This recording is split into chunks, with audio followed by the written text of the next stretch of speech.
Um grupo de amigos se reúne após 30 anos na intenção de superar a morte de alguém próximo, e isso acaba ajudando eles e suas famílias a ficarem mais unidos enquanto se divertem. Fala galera, hoje no Resumindo Filmes iremos acompanhar gente grande. E pessoal, nós estamos quase chegando a 450 mil inscritos, então bora dar aquela força pro canal e se inscrever e caprichar no like para bater a meta de 6.353 likes. E agora, bora lá. Em 1978, os garotos Lane Feather, Eric Lamonsoff, Kurt McKenzie, Marcus Higgins e Robbie do time da escola de St. Mark's, ganharam o tão sonhado campeonato escolar local. E na noite dessa inesquecível vitória, eles fizeram uma festa em comemoração, e o treinador Buzzer faz um lindo discurso sobre dar tudo de si na vida até o último sinal, igual eles fizeram na quadra. 30 anos depois, vemos que Lane Feather agora é um homem famoso e de sucesso, que mora num lugar incrível em Beverly Hills. Além disso, ele tem dois filhos muito mimados e irritantes, Keith e Greg, que como todo jovem dinâmico, ignora os jogos antigos de seu pai e só pensa nos videogames. E sem contar que eles ainda maltratam sem ter motivo nenhum a doce babá Rita. Lane se mostra frustrado por causa dos seus filhos Nutella, porém de repente ele vê o seu carro batendo em uma mesinha e por isso corre para ver o que aconteceu, se deparando com Becky, sua outra filha, que diz que estava apenas tentando encontrar o céu, pois alguém no telefone disse que o treinador Buzzer foi para lá, e ao saber disso, Lane fica nitidamente abalado. Em seguida, vemos os outros caras do antigo time de basquete recebendo a notícia, e de quebra ainda vemos como estão suas vidas agora. Eric ainda é um pateta dos grandes, tanto que faz uma tremenda bagunça e destrói uma piscina na tentativa de ir atender o celular. Mas agora ele tem dois filhos, Donna e Ben, e é claro uma esposa, a Sally. Mackenzie virou um dono de casa e agora mora com sua sogra, Mama Ronzoni, além de seus dois filhos, Charlotte e André, e sua esposa Diane. O problema é que claramente nenhum deles lhe respeita, tanto que preferem comer pizza ao invés da refeição que lhe levou horas para fazer. Higgins ainda é um cara despreocupado que não tem nenhum objetivo na vida e só curtia com mulheres aleatórias sem formar sua família, tipo um Tony Stark sem a grana e inteligência. E Robbie é um cara bem diferente e emotivo, que namora a Gloria, uma mulher com o dobro da sua idade, mas que parece amá-lo muito, pois até mesmo vai adiar a cirurgia de catarata para ir até o funeral com ele. Dias depois, vemos Lane, sua esposa Roxanne e seus filhos chegando até o local do funeral e se reencontrando com os antigos amigos do homem. E o cumprimento de Lane com seus amigos são piadas e insultos, tanto que ele diz que Mackenzie parece o professor aloprado com bulimia. Além disso, Diane até mesmo prega uma peça em Roxanne, fingindo não saber sobre o que a mulher estava falando quando ela elogiou sua barriga de grávida, mas Diane é a única que se diverte nisso. Outras coisas estranhas infelizmente aconteceram nesse encontro, como a Mama Ronzoni tentando roubar um beijo de Lane. Também vemos Higgins se interessando por Rita, que Lane diz ser uma estudante de intercâmbio. E o último dos amigos a chegar ali é Eric, que chega em grande estilo trazendo sua família e seu cachorro em um Cadillac. Depois disso, Lane apresenta sua esposa Robbie, que já estava na igreja, mas a saudação dos dois é meio estranha, já que o cara faz praticamente um jutsu de 1000 anos de dor no amigo. E infelizmente para todos, Robbie e Gloria dão um grande beijo de língua ali na frente de geral, como se fossem as duas únicas pessoas do mundo.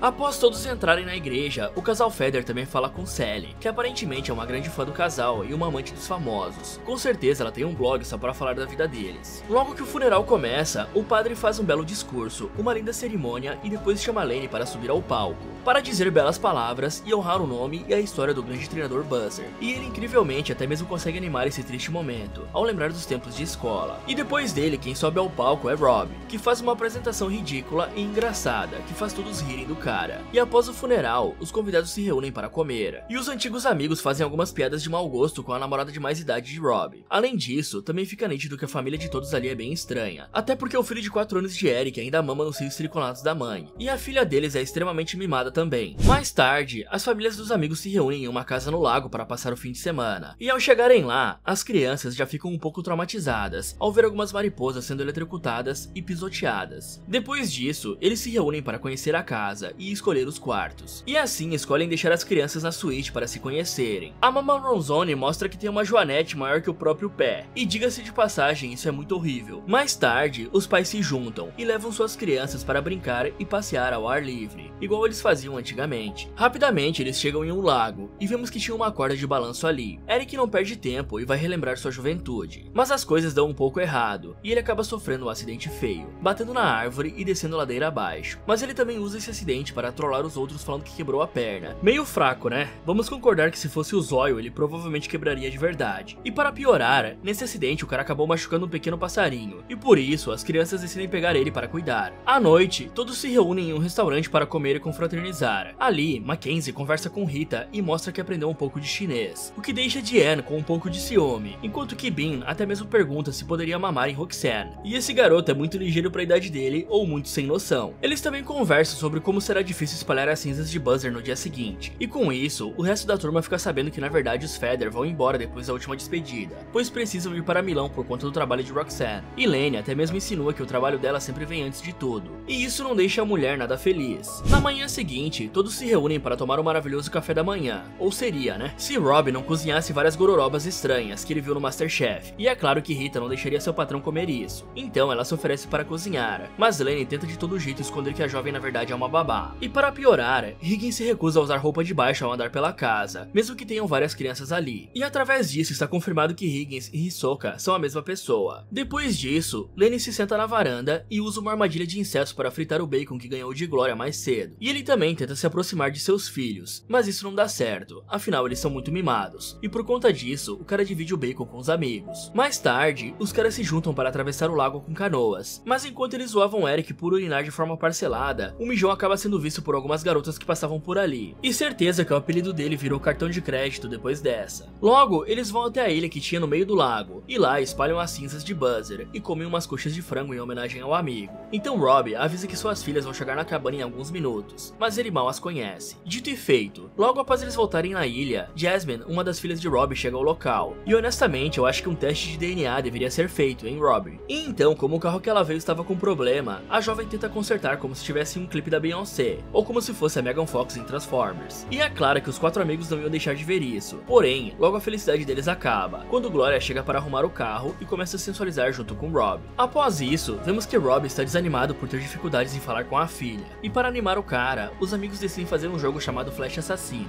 onde eles literalmente jogam uma flecha pra cima e ficam embaixo esperando ela cair. 4 dos 5 amigos saem correndo, apenas Rob fica no lugar, e por isso ele é tido como um vencedor, mas na verdade foi ele quem perdeu, já que a flecha caiu com tudo no pé dele. E é exatamente por esse tipo de coisa que os homens vivem menos, mas pelo menos os outros amigos também sofreram um pouco caindo de cabeça em um monte de fezes ou batendo em algum lugar. Rapidamente eles carregam Rob de volta para a cabana, e quando as pessoas chegam perguntando o que aconteceu, eles dizem que os ídios fizeram isso, apenas para não revelar os idiotas que são. Nesse momento também chegam as outras duas filhas de Rob, a belíssima Amber e a Bridget, que, bem, é muito mais parecida com o pai. E mais uma vez, chama o ratinho e faz um teste de DNA com a Amber e com a Jasmine. E aí nesse momento, Gloria aparece para tentar curar ele com algumas massagens. Porém, o cara tava tão tenso e com tanta dor que até mesmo muda de personalidade. Ele fala que ao invés dessa besteira hippie deles, ele quer álcool para desinfetar a ferida. E ainda fala que Gloria deve entender bem disso, já que ela nasceu na época da Lei Seca, que vale lembrar que foi em 1920 até 1933. À noite, vemos Roxanne e Rita arrumando as malas para ir para a Itália, e a mulher estava tão ocupada vendo as coisas do trabalho que até mesmo ignorou o fato do dente da sua filha ter caído, e ainda por cima acabou revelando que a fada do dente não existe. E sim, meus amigos, aparentemente o The Rock é uma farsa, e eu também estou triste com isso. E isso abala tanto Roxanne, que ela até mesmo conta para Lenny que acha que arruinou a infância da própria filha, mas aparentemente ela estava errada, já que Beck estava feliz brincando de telefone com o Phil com as outras crianças, e Lenny acha isso tão legal que fala para os garotos instalarem essas coisas no quarto dos adultos também. Porém, para a infelicidade dele, o cara segue um barulho estranho que estava vindo do Phil, e acaba testemunhando a Mama Rosone poluindo a camada de ozônio. Pelo menos, mais tarde, esses telefones ajudam a mãe e filha a se entenderem. No dia seguinte, vemos os Feathers se preparando para ir embora, e passando um bom tempo com os outros. E até mesmo Roxanne se diverte tacando pedras no lago. Pelo menos essa era a intenção, né? Já que na verdade ela acerta o próprio filho. Mas ter visto os filhos se divertindo faz ela se emocionar e mudar de ideia. Por isso ela avisa a todos que na verdade eles vão ficar ali mais uns dias, e obviamente isso deixa todos mais felizes. Mais tarde, as famílias se reúnem e vão a um parque aquático. As mulheres ficam tentando chamar a atenção de um saradão na beira da piscina, e elas até conseguem, mas quando escutam a voz de taquara rachada do homem, enquanto ele fala sobre a cidade de onde veio, as mulheres caem na gargalhada. Por outro lado, os caras pegam entradas proibidas e levam seus filhos para se divertirem em alguns brinquedos. Claro, tirando Higgins, ele era quem estava tentando se divertir com as filhas de Rob, e aparentemente as coisas estão indo bem pro cara, já que ele parece cada vez mais próximo das jovens. E pouco antes de voltarem para casa, enquanto iam em uma tirolesa bem alta, os caras até mesmo encontram seus antigos rivais no basquete, e dão um show neles no desafio de ver quem descia melhor, principalmente levando em conta que Wiley acabou ficando preso pelos pés e bateu em uma casinha. Mais tarde, já na casa do lago, enquanto os pais se divertem com seus filhos, descobrimos que Ben não quer mais saber do leite materno de Sally. Agora ele só quer saber do leite em caixinha que Eric apresentou para ele no parque aquático. Mas pelo jeito que Eric falou, ele já tem ideias do que fazer com aquilo que Bean deixou para trás. E enquanto os caras mostram suas habilidades e ensinam seus filhos a jogar basquete, Mackenzie é visto se divertindo com Rita, e aparentemente ele vai escutar umas poucas e boas depois. À noite, os pais se reuniram para tirar um tempo só entre os adultos e contar como os casais se formaram. E durante essa reunião, Diane engana a todos fingindo que a bolsa tinha estourado. E além disso, os casais também se unem e dançam ao som de uma música cafona dos anos 2000. E pela madrugada, Lenny e Eric se encontram na cozinha para falar sobre o momento selvagem que tiveram agora há pouco. Além de também verem Rob e Gloria em um momento bom, de glória. E depois, eles aproveitam para zoar Higgins e jogar ele em um quartinho. No dia seguinte, 4 dos amigos se reúnem com as crianças e soltam um passarinho, que finalmente conseguiu se curar e voar livre. Um pouco mais tarde, enquanto as garotas estavam conversando na cozinha, Higgins sai totalmente acabado do armário e vai se juntar aos amigos. E lá eles fazem algumas piadas pesadas com Gloria. E Higgins decide contar um sonho quente e doido que teve com uma loirinha. Mas de repente eles veem Jasmine aparecendo com um machucado na testa que também tinha no sonho de Higgins, e os caras juntam as peças. Isso faz Rob ficar muito irritado e sair correndo atrás do amigo. E apesar do cara insistir que jamais relaxaria com as filhas de seu amigo, Rob não dá ouvidos, e assim que ele alcança, ele usa o pé machucado para chutar os Países Baixos do homem. Mas logo, as garotas chegam no local e limpam a barra do cara. Jasmine revela que se machucou sozinha, e as outras duas filhas de Rob também defendem o cara. Porém, o clima de reconciliação não dura muito, pois Roxanne chega reclamando e contando que o agente de Lenny havia ligado e dito que a viagem para Milão já tinha sido cancelada antes mesmo deles chegarem ali, mostrando que o cara estava manipulando a situação o tempo todo. Mas Lenny se defende, dizendo que fez isso para as coisas melhorarem entre eles, e principalmente para seus filhos, que se tornaram muito mimados e snobs, e honestamente não dá para discordar dele. Já que tudo estava sendo jogado na fogueira, Diane também fala que suspeita de Mackenzie estar afim de Rita, mas o cara age como um verdadeiro homem de respeito, e diz que isso jamais aconteceria pois ele é casado e ponto final. E honestamente, que homem de respeito, hein senhores? Ele diz que apenas estava gostando de conversar com alguém que não reclama o tempo inteiro, além de tentar falar que sente falta da própria mulher, já que ela não dá atenção para ele. Eric aproveita e revela que foi demitido do emprego há alguns meses, e que na verdade tinha alugado o Cadillac para bancar o patrão e não ser julgado pelos amigos. Mas eles confortam o cara e dizem que ele nunca deveria ter achado que isso aconteceria. Nesse momento, Gloria também faz seu discurso. Ela fala que ali existe muito amor entre eles, mesmo tendo muitas piadinhas ofensivas. A senhora também fala onde existe amor também vai ter raiva. E não, gente, ela não é uma Dara. Bem, continuando, Gloria fala que apesar das brigas, eles também devem manter a calma. Afinal, as coisas nem sempre correm bem. Ela dá o exemplo de quando Rob explodiu. Por fora, ela manteve a calma, mas por dentro, queria chamar ele de Elvis Presley de bolso, anão complexado, ou até mesmo dizer que a peruca do cara parecia um cotonete. E caramba, ela pegou pesado nessa. Após isso, todos se abraçam, e o clima entre eles fica muito bom, e eles passam vários dias se divertindo juntos. Além disso, Lenny e Mackenzie se unem e viram sócios para ajudar Eric em seu novo negócio de lavagem de carros. À tarde, os antigos rivais dos 5 amigos aparecem e desafiam eles para um jogo de basquete, e apesar de não estarem a fim de jogar, os caras aceitam fazer isso em nome do falecido Buzzer. Logo, o jogo começa, e para a felicidade dos tarados de plantão, as esposas e as filhas de Rob vestem um uniforme de líder de torcida para torcer por eles. Já em campo, os caras se lembram dos velhos tempos e dão uma surra nos adversários, mas como já estavam todos velhos e gordos, eles se cansaram e decidiram deixar os filhos jogarem. Mas vale mencionar que durante esse intervalo para trocar de times, o Willie pede para tocar a barriga de Diane e sentir o bebê chutar, já que ele gosta disso, mas na verdade ele acaba tocando o seio da mulher e ainda tem a cara de pau de dizer que prefere isso ainda mais. Enfim, o jogo recomeça. Um time era Lenny e Greg, e o outro Bailey e o filho dele. Eles têm uma partida acirrada e tudo está empatado. Mas assim que Lenny estava para ganhar o jogo, o cara decide errar e dar a vitória para Bailey e seus amigos e familiares, o que de fato deixa eles muito felizes, e já lhes faz sonharem em quem sabe participar do próximo Space Jam. E aí o filme acaba com todos se reunindo para assistir a linda queima de fogos. Porém, durante o momento feliz da união familiar, Higgins aparece bêbado e atira uma flecha para cima, assim fazendo todos correrem do jogo da flecha assassina, que aliás cai no pé de Willie.